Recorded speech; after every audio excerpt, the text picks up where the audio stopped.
अस्सलाम वालेकुम।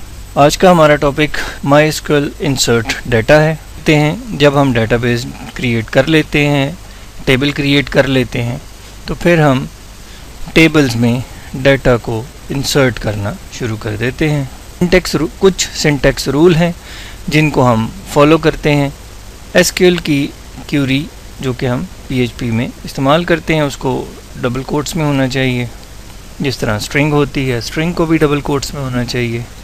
Numeric value को कोड करने की ज़रूरत नहीं है, नल वैल्यू को भी कोड करने की ज़रूरत नहीं है। स्टेटमेंट देखेंगे इंसर्ट इनटू, जिसके ज़रिए हम नए रिकॉर्ड्स को माईएसक्यूएल के टेबल में ऐड कर सकते हैं। इंसर्ट इनटू की स्टेटमेंट है जिसके ज़रिए हम न्यू रिकॉर्ड्स को टेबल में ऐड करते हैं। तो इसका एसक्यूएल स्टेटमेंट देख लेते हैं हम।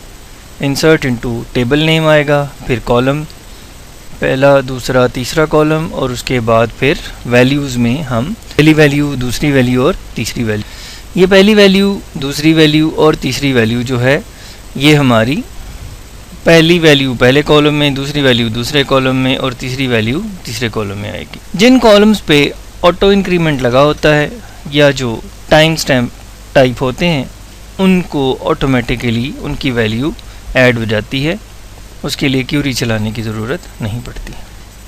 अब एक एग्जांपल पे गौर करेंगे। इंसर्ट डाटा की एक एग्जांपल है। इसमें हम सर्वर नेम भेज रहे हैं, रूट हमारे यूज़र का नाम है, पासवर्ड नहीं है, ब्लैंक भेज रहे हैं, डीबी जो हमारी डेटाबेस है उसका नाम है जिसमें हमारा टेबल मौजूद है। फिर अब कनेक्शन जब स्टैब्लिश हो जाएगा इन पैरामीटर्स को भेजकर, जब कनेक्शन स्टैब्लिश हो जाएगा तो इंसर्ट की क्यूरी चलेगी, इंसर्ट इनटू आगे टेबल का नाम, और फिर ये हमारी फील्ड्स हैं और the value which we are going to enter in the field is first name Ali, second name Wali, and ali@example.com is the email ID which will store in the email field.